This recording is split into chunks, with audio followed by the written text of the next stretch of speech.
Let's run through the answers for the I-9 Geometry Unit Study Guide real quick. I measure angles with protractor.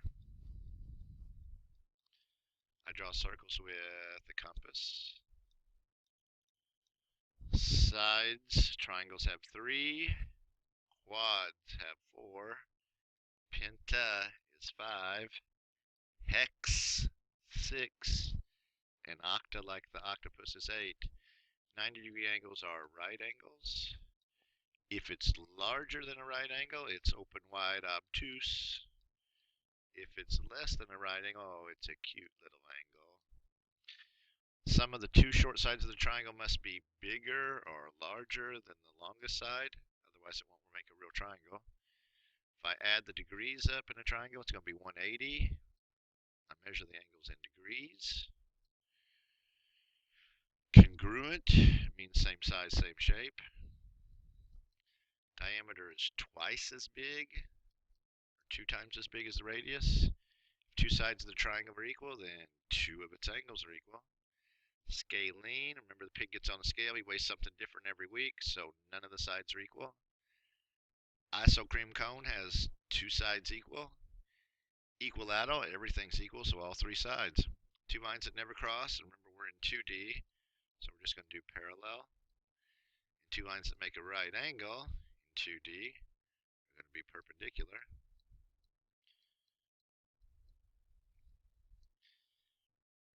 Radius is 10. Diameter is going to be twice as big, so 10 times 2 would be 20. Diameter is 14, so half of 14 is going to be 7.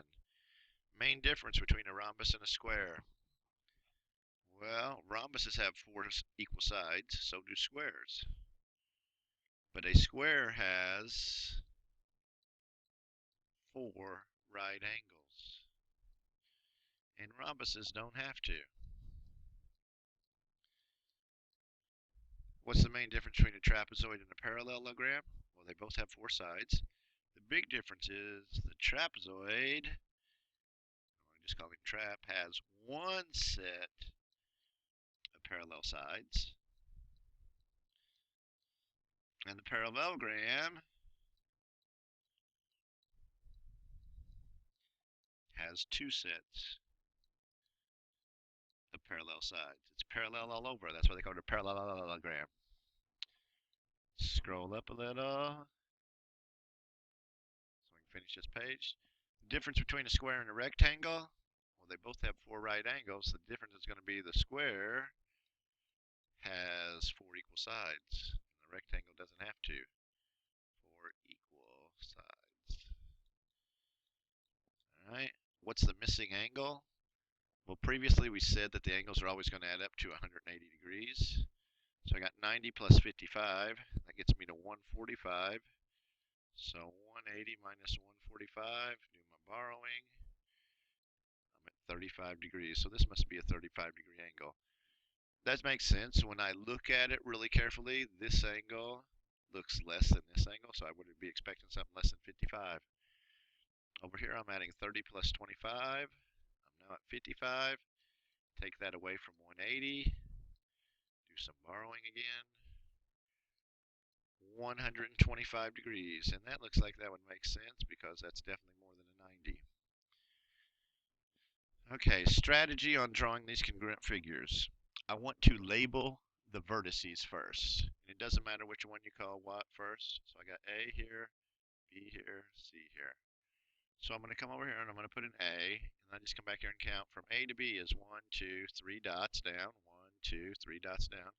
So there's my new B, and from B to C I go 1, 2 over, 1, 2 over, and then I just connect my new dots. Easy peasy. Try on this one. I'm going to call this C, D, E, F, G, and H. So make my new point up here. Here's my new C. 1, 2, 3, 4 over to the D. 1, 2, 3, 4 over to the D.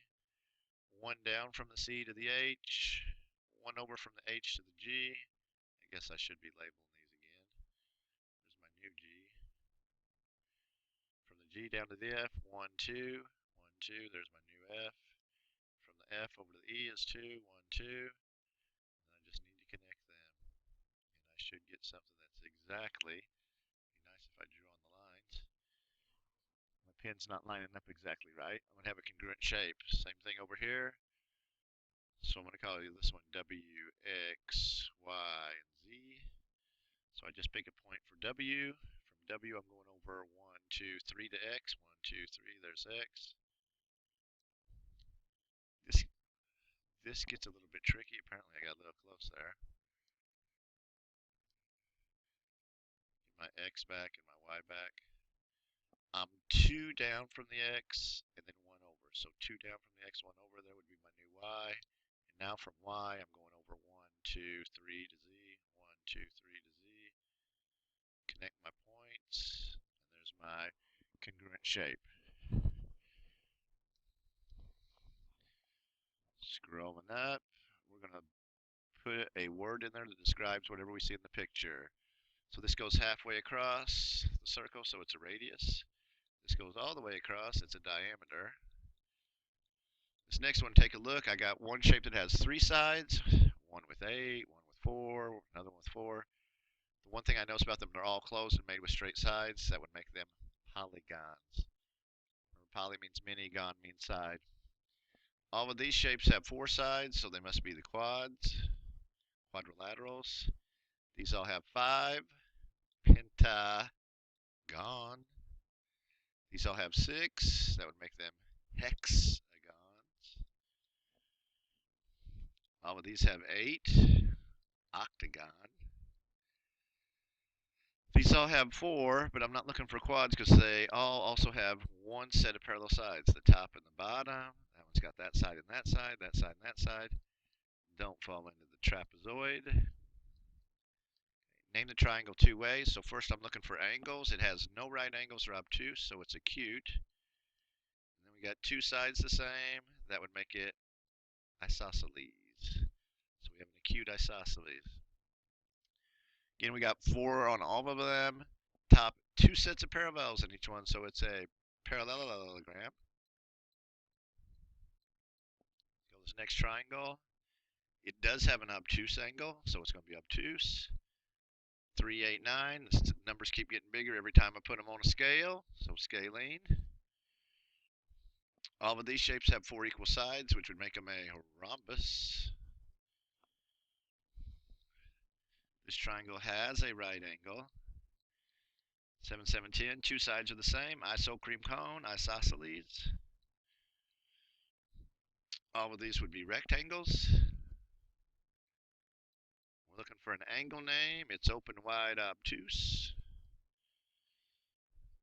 Again, we got a right triangle because it's got a right angle. 3, 4, 5.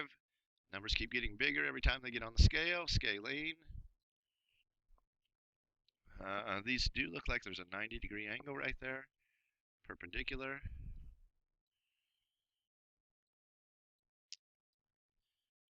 No right, no obtuse. That would make it acute. They're all equal, so equilateral. So acute equilateral. One more scroll.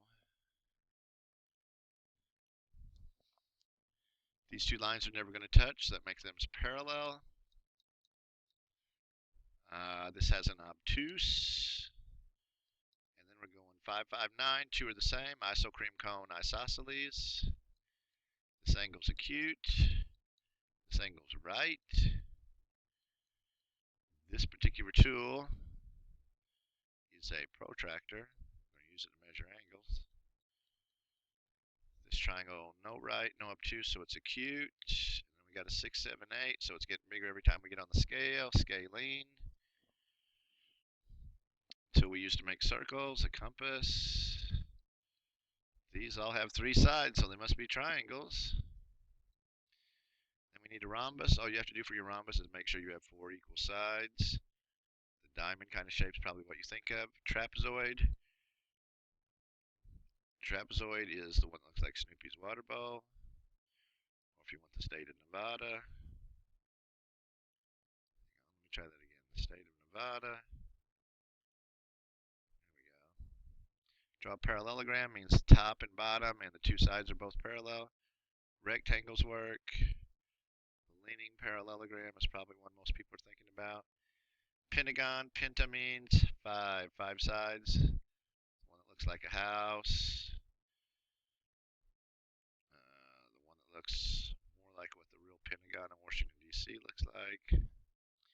Jack measured the angle below with the protractor. He says it is 37 degrees. Explain how you know that he made a mistake. Well, I'm looking at this angle that's going from there to there, and it's got to be obtuse. And obtuse means more than 90. So if it's more than 90, it can't be 37 degrees. So he probably looked at the wrong set of numbers when he was measuring. And that should be it for the study guide. Good luck on the test.